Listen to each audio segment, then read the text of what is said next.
It is out of Area 51 that the tape we are about to show you was supposedly smuggled. On Friday, July 26, 1996, the offices of Rocket Pictures, a producer-distributor of motion pictures and television programs, received a phone call. A male voice, identifying himself only as Victor, claimed to be in possession of a videotaped interview with an extraterrestrial being. Tom Coleman, president of Rocket Pictures, was intrigued enough to take the call. I, of course, thought this was some hoax. In fact, I thought it might have even been my brother at one point. But as we spoke, this was someone who seemed to be very serious. We went back and forth on this, and I basically decided that, this is a little bit too weird for me. Thank you and goodbye. As I hung up, I had a very strange feeling that maybe, just maybe, there was something here. He said he had a tape of a space alien, an ET, that was being held in a military installation in Nevada. I'm not sure as a prisoner or a guest. And he had this on tape. As we've already heard from Sean Morton and others, this is not the first time allegations have surfaced that the U.S. government is playing host to extraterrestrial biological entities, or EBEs. The first and most famous alleged contact was the Roswell flying saucer crash of 1947. This is the incident from which the alien autopsy footage supposedly originated. But there have been persistent rumors that not all of the aliens retrieved from the Roswell crash were dead. The final fate of the survivors, if any, is unknown. 2 years later, however, in 1949, another alien is reported to have survived a saucer crash, and this being, known as EBE-1, was taken into custody and kept at a safe house. EBE-1 supposedly suffered from chronic health problems, which the doctors of the time were helpless to treat. According to a controversial, possibly fraudulent briefing document dating from the Jimmy Carter administration, EBE-1 was interviewed by means of pictographs, from which it was learned that he came from the Zeta Reticuli star system. Can we eliminate one or more of these categories from discussion? The laborious process of developing a set of symbols that could be used and understood by both human and alien amounted to the creation of a new language. If such an effort was made, it represents the greatest achievement in linguistics since the deciphering of the Rosetta Stone.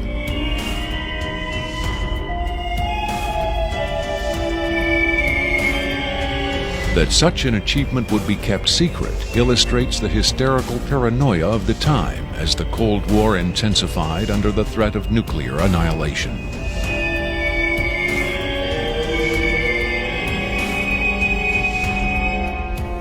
The so-called Carter-Aquarius briefing document states that EBE-1 died of unknown causes on June 18, 1952.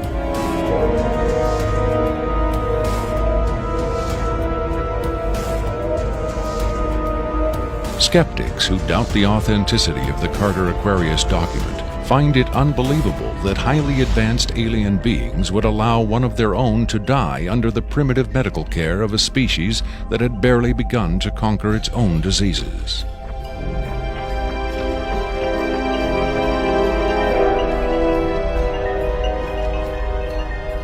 But as we will hear, there are those who claim that to the aliens, death is not a final end to be feared, but a mere transition.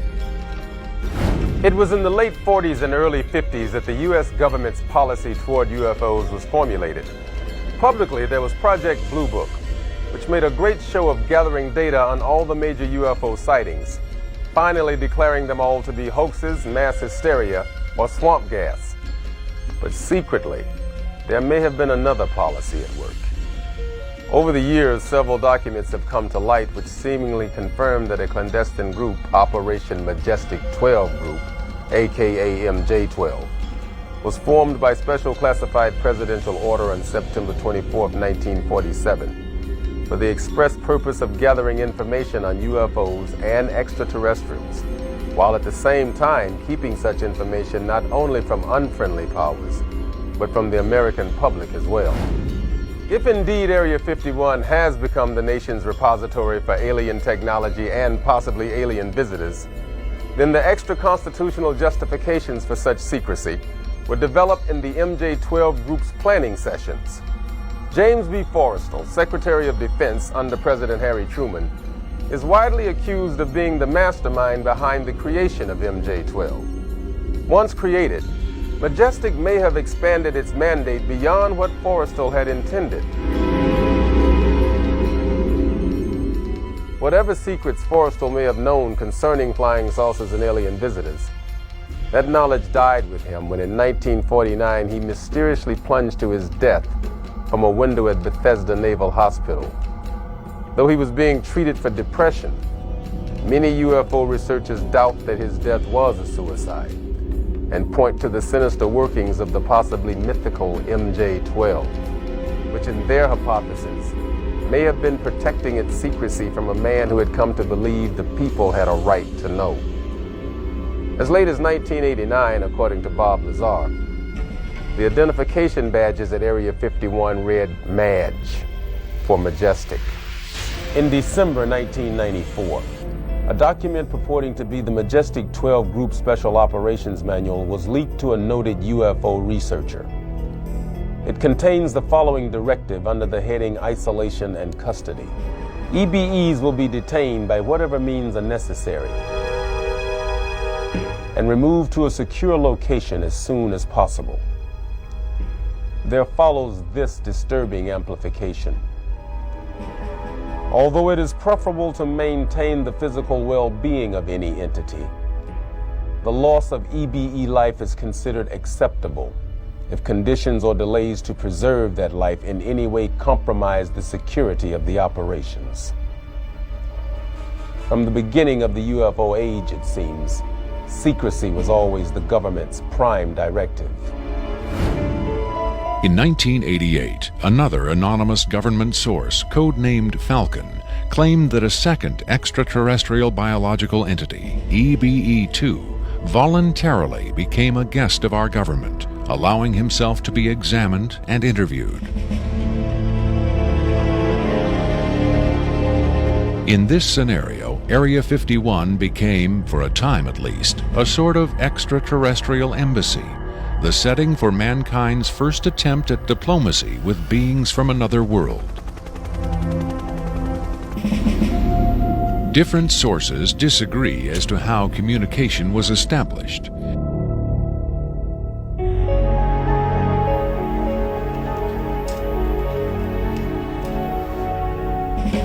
There is universal agreement that the EBEs are incapable or unwilling to speak human language. In addition to the pictographs used by EBE-1, it has been reported by Falcon that in the early 1950s, EBE-2 was fitted with some sort of artificial voice box, allowing him to speak words, and that he learned the English language very rapidly. Other sources doubt this story, however. By our kind, do you mean we Americans?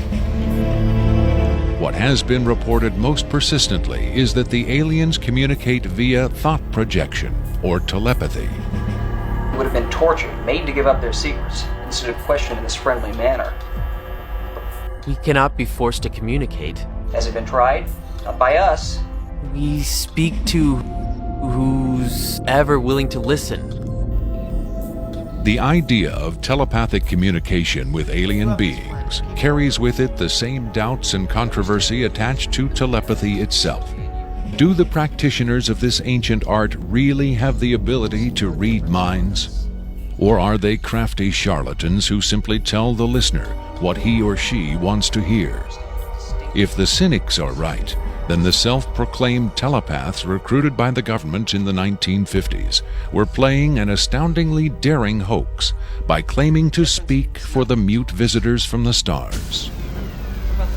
Defenders of telepathy call this notion preposterous and point to the long history of government-funded research into mind reading as proof that their science has merit.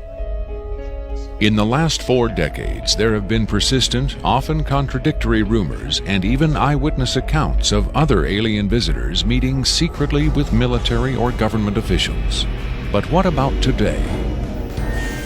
The Tester Corporation has recently come out with a model kit of Gray, the extraterrestrial life form, and a scale model of the so-called sport model, the UFO Bob Lazar says he studied at Area 51.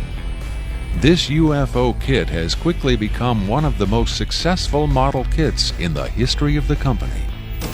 If the military is, in fact, conducting tests of extraterrestrial spacecraft at Area 51, then where are the alien creators of these craft? In his first TV appearance under the pseudonym Dennis, Bob Lazar was asked if there are living aliens at Area 51. Clearly nervous, he evaded the question by saying, quote, "I really want to steer away from that right now," unquote. In subsequent interviews, however, he admitted catching a glimpse of 2 scientists talking to a strange short figure with long arms. He also reported seeing several documents that seemed to contain first-hand information on alien civilizations. Lazar is skeptical of a claim made by Falcon that a group of EBEs have been given complete control of a separate base within Dreamland. But he does admit having read a report of a tragic misunderstanding between military personnel and alien beings in the late 70s. Lazar states that it had to do with bullets the MPs were carrying, and that the bullets might explode, possibly due to a field the aliens had generated in that area. This encounter supposedly resulted in the deaths of all the humans involved by head wounds. But if there was ever a large-scale alien presence at Area 51, Lazar saw no evidence of it doing his work at S4 in the late 80s. Is it possible that the deadly misunderstanding of 10 years earlier brought human-alien cooperation to an end? In his September 21, 1987 speech to the UN General Assembly, President Reagan himself did little to dispel the notion that this deadly misunderstanding brought human-alien cooperation to an end. In our obsession with antagonisms of the moment, we often forget how much unites all the members of humanity. Perhaps we need some outside universal threat to make us recognize this common bound. I occasionally think how quickly our differences worldwide would vanish if we were facing an alien threat from outside this world.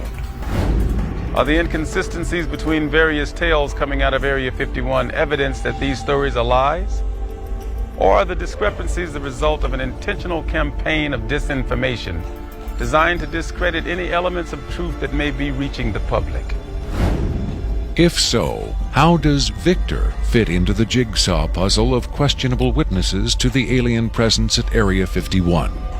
Is he a hoaxer, a government dupe, or a frightened whistleblower with the hard evidence to back up his story?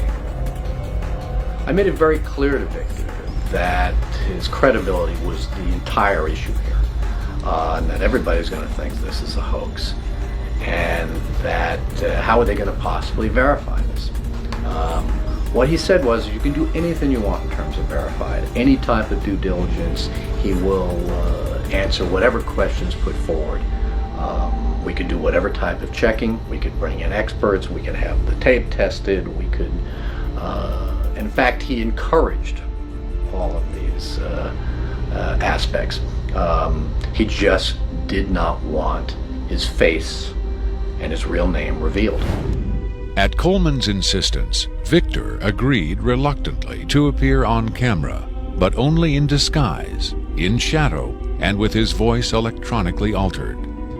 The questions were agreed upon in advance, but during the actual interview, the discussion occasionally deviated from Victor's approved questions. What is your occupation at Area 51? I won't answer that. I have had reason to be present at Area 51, but I'm not going to clarify whether or not I was there as an employee. Are you saying you were there as a visitor? I'm not going to specify why or in what capacity I was there, only that I was there. Can you tell us how many times you were there? When I agreed to this, my fundamental ground rule was that I would not be asked to divulge personal data that might help pinpoint my identity. If you continue to ask questions that are out of bounds, I won't hesitate to terminate this interview. Are you saying that the number of times you were present at Area 51 is enough to pinpoint your identity? Any specifics will narrow the field of suspects. Of course, I could lie. Let's say I've been there 47 times, or anyway more than once. Let's turn to the tape itself. The copy you've supplied is not the original tape. No. Was the original at Area 51 when you copied it? That's out of bounds. Is it fair to assume that the copying of tapes at Area 51 is heavily restricted? You can assume anything you like. I would say that's a fair assumption. That's obvious. I will say that this tape was copied under special circumstances. Otherwise, copying it would have been impossible. Can you be more specific? More specific? Okay, I'm sure they've figured this much out already. Recently, there was a wholesale transfer of video documentation from analog tape to digital disc storage. In a couple of instances, this allowed data to leak from a highest security system to a less high security system. Even so, this particular tape was the only... I think that's about all I'll say about that. Was there something about this particular clip that made it more accessible to be copied? Not necessarily, no. Was there something about the content that caused them to file it differently or give it special handling? This interview was terminated. The interview resumed only after a discussion of the ground rules. Have you personally seen the alien being that appears in the tape? Yes, I have, but I stress I was not necessarily present at the interview session that appears on the tape. I'm not going to be specific. I may have encountered the being at another time. What can you tell us about the alien interview we're about to see? This one is rather recent, very late in the series. The interview process has been ongoing since the being arrived, which was in 1989. Approximately twice a month, they sit it down for a session that generally lasts from 3 to 5 hours. If they try to go longer than that, or if they schedule the sessions more frequently, the being becomes unresponsive. There's a fair amount of infighting among the scientists from different disciplines to get their questions asked. What has the alien revealed? Various minor technical details of the saucers. The physicists and engineers are frankly frustrated. They feel the being is withholding information. Possibly concepts are getting lost because all the information has to come through a telepath. But also it may be that the bulk of their scientific knowledge is just too advanced to be translated into our primitive conceptual framework.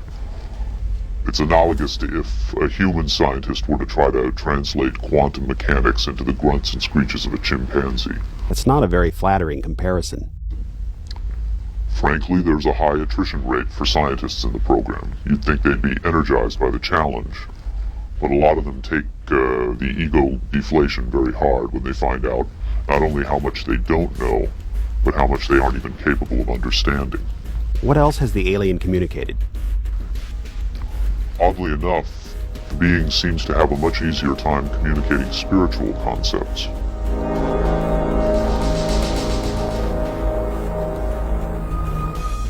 The human body is a vehicle, a vessel. The vessel must be maintained to serve the spirit with maximum efficiency. But a broken vessel can be replaced. Human spirit, or the soul, can have many vessels. Is the process natural or technological? Both are one. Technology is a natural excrescence of humanity. Technology is a process the vessel uses to perfect itself.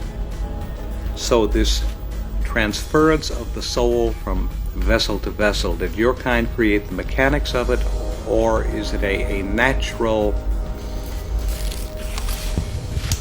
Did it predate the intellectual creation? Before understanding must come acceptance. And it's not technological. Well, I think what he's trying to say is that the question is meaningless. The soul can travel from vessel to vessel. Reincarnation, transfiguration, whatever. It's real. What I'm getting at is, does he know how it's done? Victor uses the term vessels to refer to the aliens' conception of the body as a disposable vehicle for the soul. The UFO cult known as Heaven's Gate used the term containers in a similar context. The mass suicide of the Heaven's Gate cultists illustrates the dark side of accepting such ideas at face value. Doe, the Heaven's Gate cult leader, preached that humans can pass from container to container. The mysterious Victor, on the other hand, harbors no such belief. In his interview, recorded months before the Rancho Santa Fe tragedy, Victor made his attachment to his own earthly vessel abundantly clear.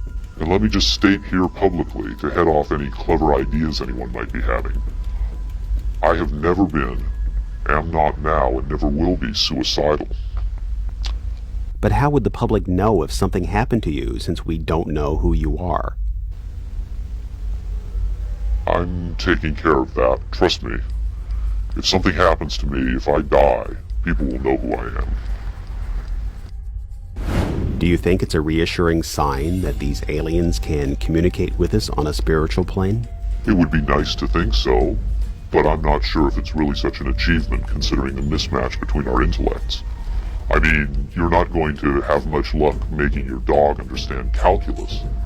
But if you pet him on the head and say, "Good dog," aren't you communicating spiritually? And doesn't the animal control officer say, "Good dog," when he comes to put some poor stray to sleep? Doesn't the vet try to reassure the animal just before he spays it? When you're dealing with beings whose intellect is so far beyond your own, I don't think it's safe to assume they have your best interests at heart. What about the content of the tape segment you brought? As I said, this is late in the series. In fact, it's quite close to the end.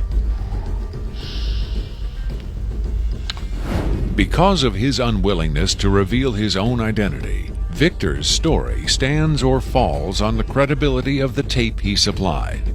Here, exclusively, for the first time anywhere, is the uncut, uninterrupted alien interview tape, shown in its entirety in real time.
you removed the soundtrack from the tape before you turned it over to this program. That's correct. I can't allow the voices of the project personnel to be heard by the general public. There's a very good chance their family or friends on the outside might recognize them. Isn't your purpose in releasing this tape to expose Area 51 to the world? My purpose is to expose the existence of the aliens, not compromise these individuals. I made the decision to come forward. I'm taking precautions to protect my own identity, and I don't think it's fair for me to put these others in danger of exposure. In any case, the interview on the tape went nowhere. It was interrupted, as you'll see. Can you describe for us what we're seeing? All right, we're looking at the interview suite at S4. It's kept dark for the comfort of the aliens. The figure who is just barely visible in the left foreground is the telepath, and behind the camera is a raked seating area for observers. Although in this case, I believe the only other person present was a military aide. The alien is seated behind a glass partition in a biocontainment area, which is maintained at Biosafety Level 2, the lowest designation. That's primarily for the protection of the aliens, not us. The theory is that if they were going to infect us with an alien bug, it would have happened 50 years ago. In fact, all the indications are the aliens eliminated microbial and viral life from their own ecosystem long ago. They aren't susceptible to our diseases directly, but it has been shown that microbes can reproduce and form colonies within their respiratory systems, which tends to exacerbate the debilities they seem to suffer anyway in our environment. In fact, you can see here the alien is beginning to flag. The interview was not going well. The telepath was trying to clarify some points from a previous interview, but he wasn't receiving coherent responses. As you can see, the being is in real distress. At this point, the telepath is sending out a message to the medical staff. He's trying to communicate with the alien, but he's getting no response.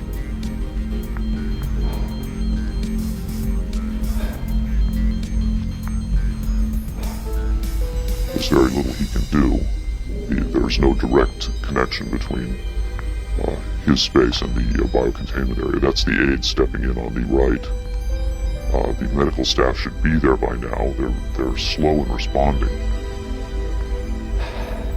There they are. I have to say the medical personnel at S4 are less than first rate. They tend to be selected for their willingness to keep secrets rather than their medical competence. By the way, he's not shining that light into the eyes. It looks that way, but in fact he's checking for hemorrhaging around the eye sockets and in the nasal cavity. I'm sorry. It's very hard for me to watch this.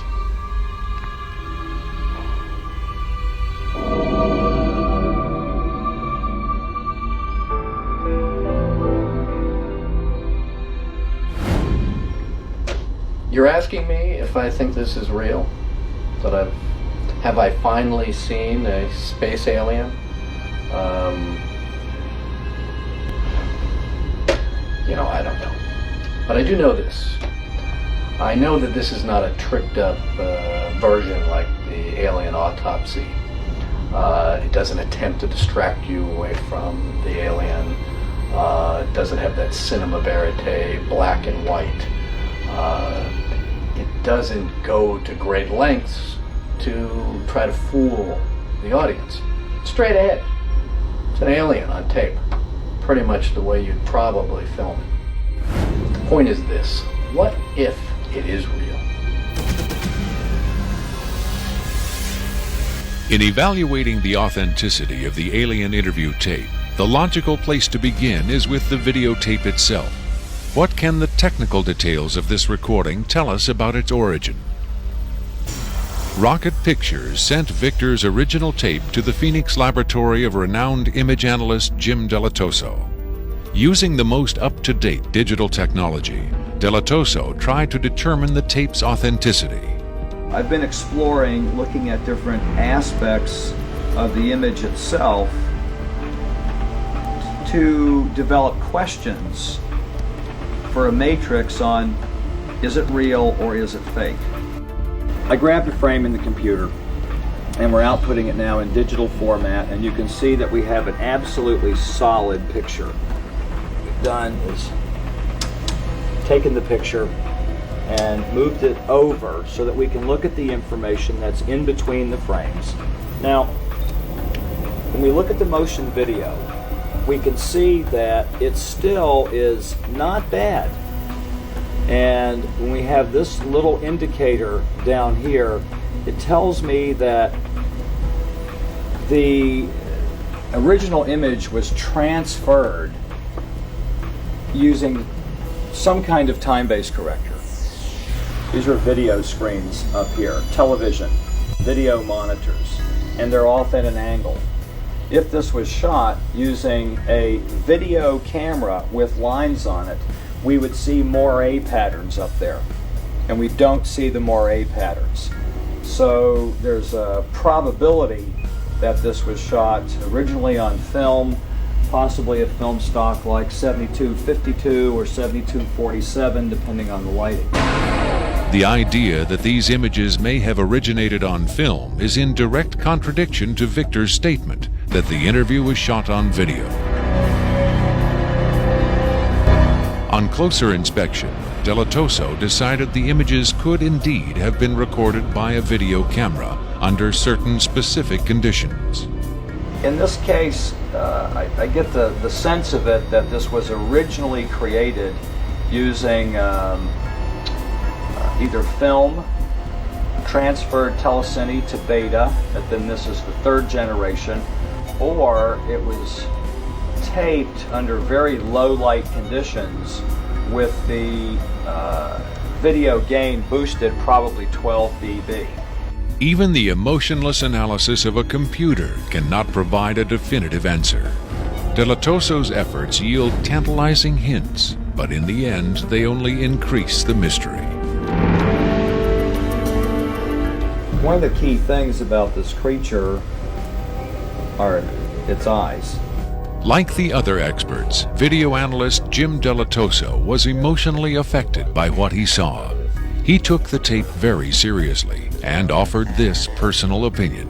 If someone faked this, I don't like these people. I think it's a bad thing for people to do, because extraterrestrials come here. It's an incredibly important thing to understand who they are and why are they coming here. If this is not faked, I think we've got a glimpse here of a sense of communication with someone who came from a long distance away. When asked his opinion of the alien interview, Adair was careful to answer only in terms of his own experiences. If you're referring to the film where it's aliens being interrogated at Area 51, I don't know. I've never seen a UFO in my life. I've never seen aliens pickled in a jar or anything like that. But I know I saw an engine that wasn't from our terrestrial technology.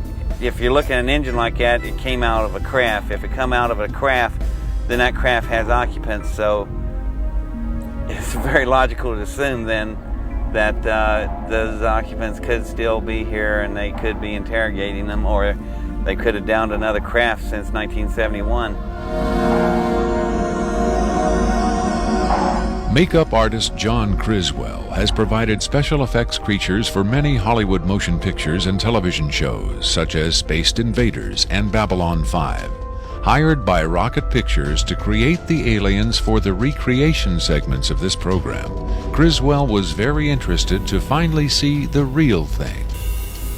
By Hollywood standards, I would say it's a pretty decent puppet. Well, to be honest with you, I would love to buy this being real, but it's probably a hoax.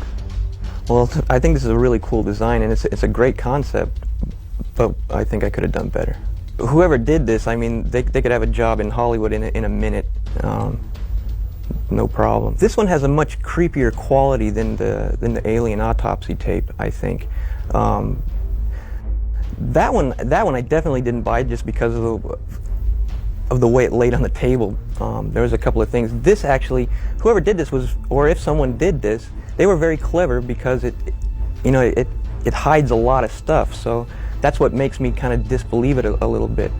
But, who knows? Criswell thought the alien exhibited movements that would be difficult to fake. There are moments when this looks very real, and I don't know how they did certain little things about this. So right when I would say that it's definitely a puppet, he moves a certain way, or he'll lift up in the frame and all that, and all these little things are important to the to the character of it.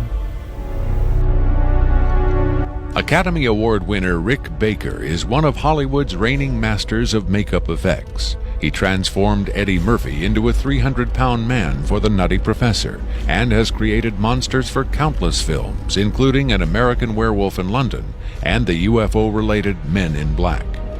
Baker dismissed the tape as a fake.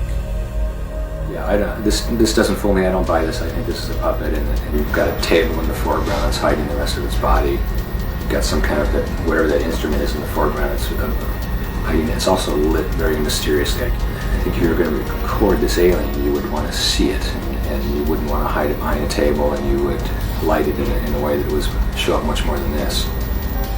And this particular movement, this head-jerking movement here especially, looks very puppety. It looks a little overdone and very much like a guy with his hand inside this thing. I guess he's supposed to be ill here. Is that what's going on? It just looks like they went to a great deal of effort to hide as much of the anatomy other than the head on this puppet, and I just don't buy it. I would be willing to stake my reputation on the fact that I think this is a hoax. It's very interesting to see them. In Baker's opinion, there was no controversy at all.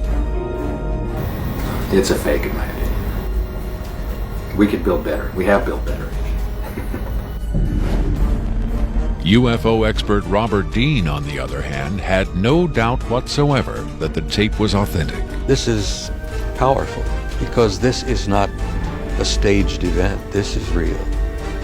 In the 1960s, Robert O. Dean served as an Army intelligence analyst at NATO headquarters in Europe, where he claims to have seen first-hand evidence of alien beings and their artifacts. Retired from the Army, he is now a highly regarded UFO researcher and analyst. Dean was asked to view the tape and offer his expert opinion. They're treating him like a piece of livestock, wiping his lips. Calling on his own first-hand experience for comparison, Robert Dean was stunned and moved by what he saw. That breaks my heart.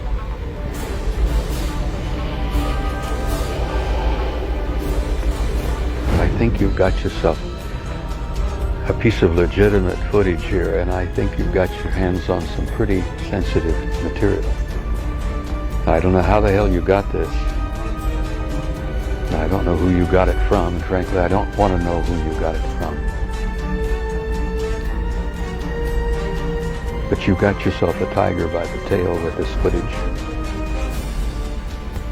I would say, and I know that that's one of the things you ask of me, is that you've got yourself some legitimate footage of one of the little guys being interrogated, filmed. And there's a reality to it, and there's a sensitivity to it that literally breaks my heart.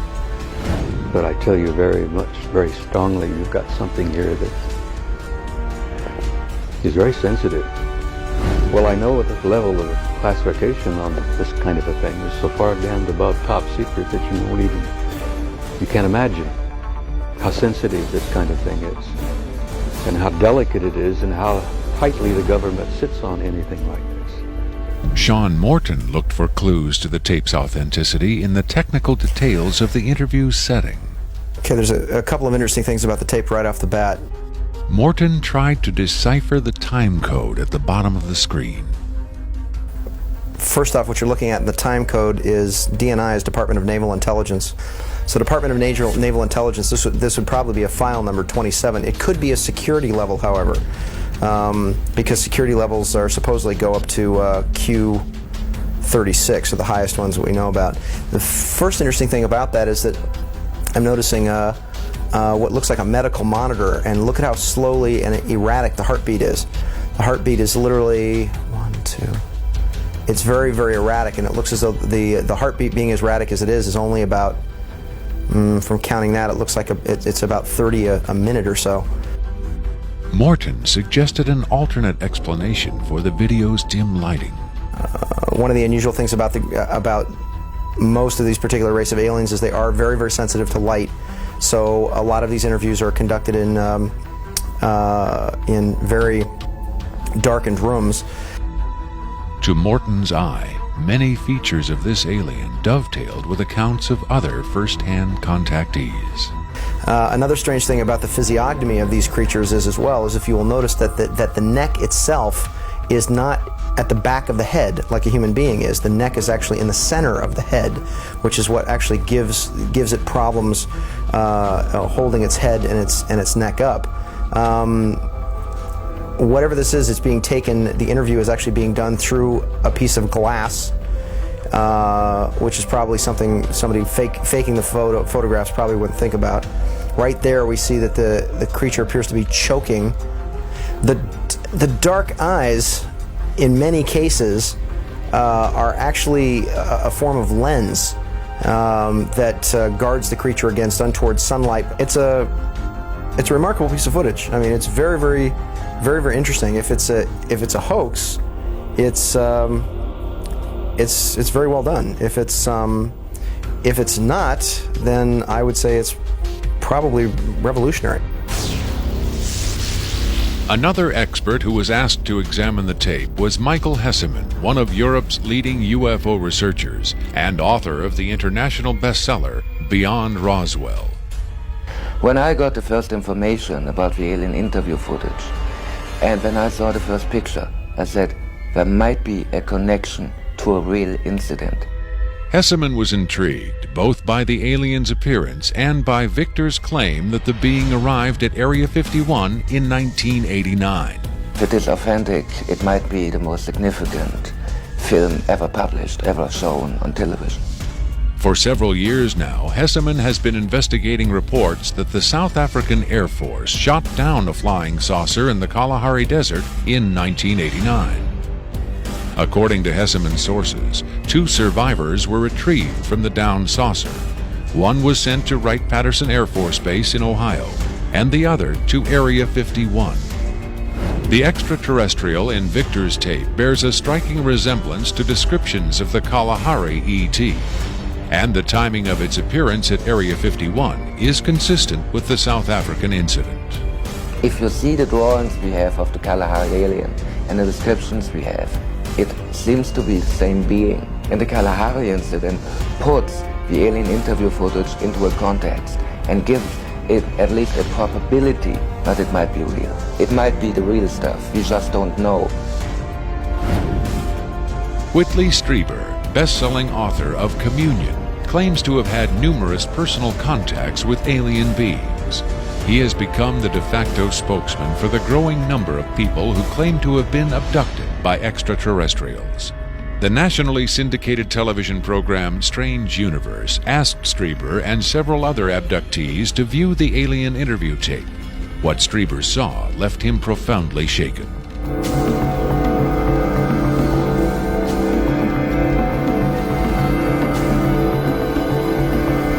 Strieber would not agree to be interviewed on camera for this program, but on Strange Universe he had this to say.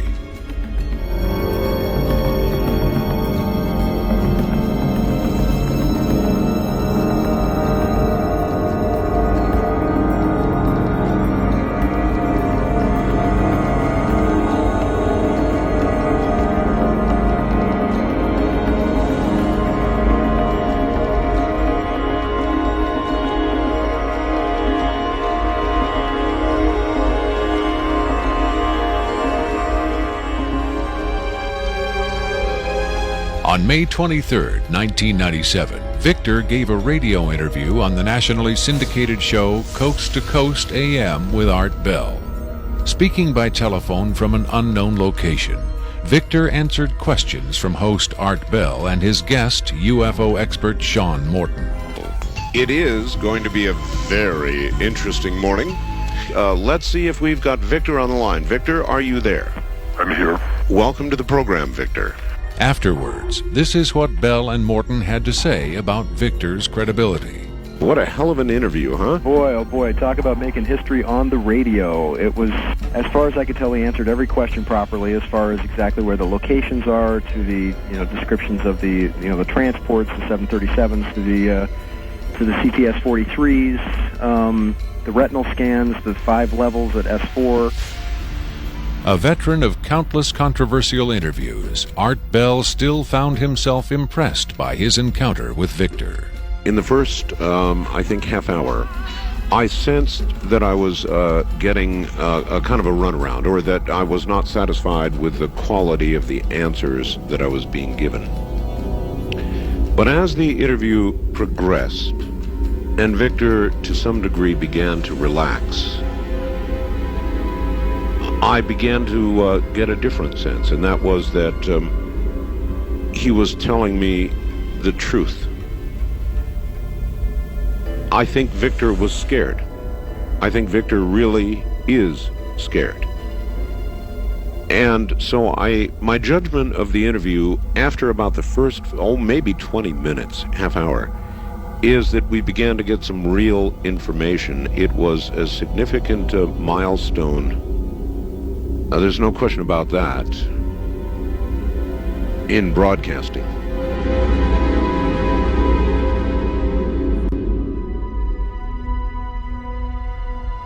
If the government has really been in contact with superior aliens, wouldn't we see some evidence of it? For instance, amazing new scientific discoveries. Limitless free energy? A cure for cancer? We might if the government's motive were the betterment of mankind. The government's motive is control. And just as much as they crave control, they fear loss of control. Knowledge is power, but power does not necessarily confer competence. The people at the top of this program are intellectually very average. They're not capable of making proper use of what's been handed to them, but they have no intention of letting anyone else ever get a chance to solve the puzzle. And let's not forget there's also the real possibility that the government is being manipulated by the extraterrestrials for their own purposes. You could have released this tape to the news media, but you insisted on being paid for it.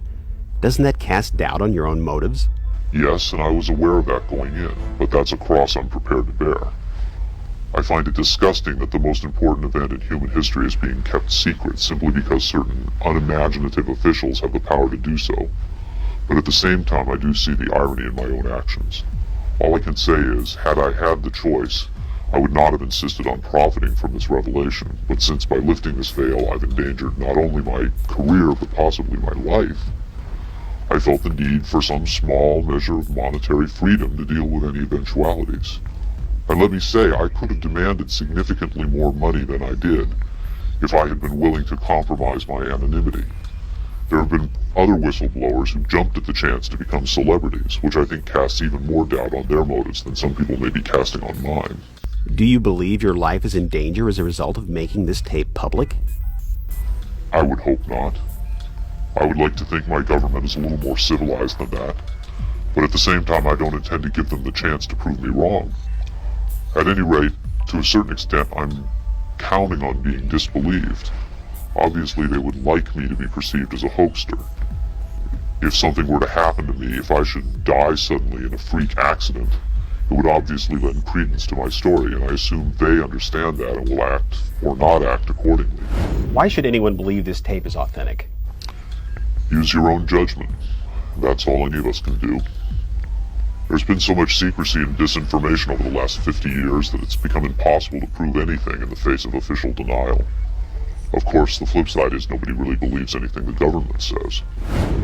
Robert Dean heads a growing movement lobbying Congress to release former NASA intelligence and military officials from their security oaths so they can talk openly about U.S. involvement with UFOs and aliens.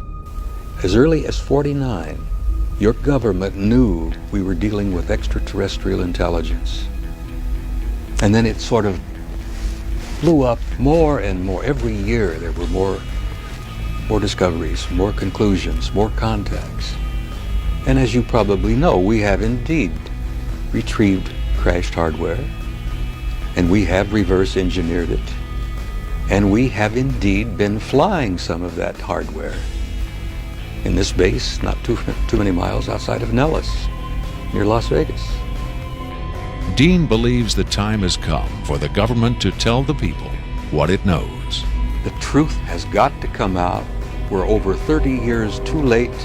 The people not only have a right to know, they have a need to know. And damn it, I stand in this belief, and I will say this and stand by this till the day I die. Congress has the responsibility, Congress has the obligation to the people, to the Constitution, and to the nation.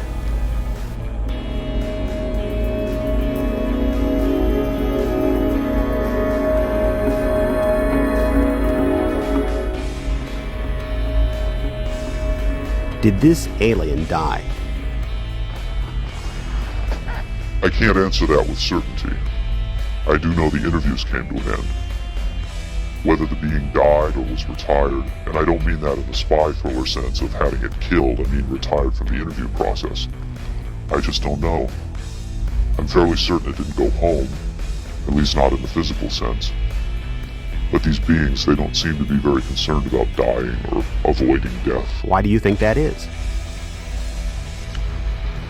Maybe they know what comes after death with more confidence than we do. Maybe there's another vessel waiting for them on the other side. The other side? Yes, which may in fact be where they come from in the first place.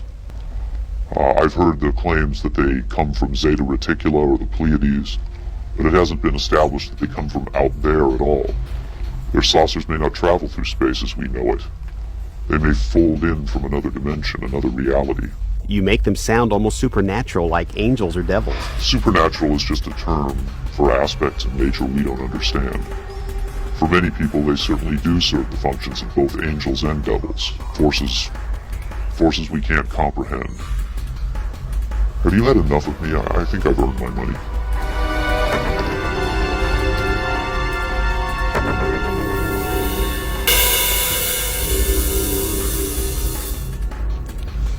Is seeing believing? Can the images on this little tape really be what Victor claims? To even take the question seriously requires a belief in the possibility of wonder, a willingness to accept an almost unimaginable truth. It's far easier and safer to label it a hoax. I'm standing on Nevada Highway 375. America's official extraterrestrial highway, redesignated last year by the legislature in acknowledgement of the worldwide fame that has become attached to this desolate spot. Beyond those mountains is Area 51, the most widely discussed secret place on Earth. Whether as a hoax or a mind-expanding revelation, this alien interview is now a part of the Area 51 legend. There will come a day when the secrecy at Area 51 ends.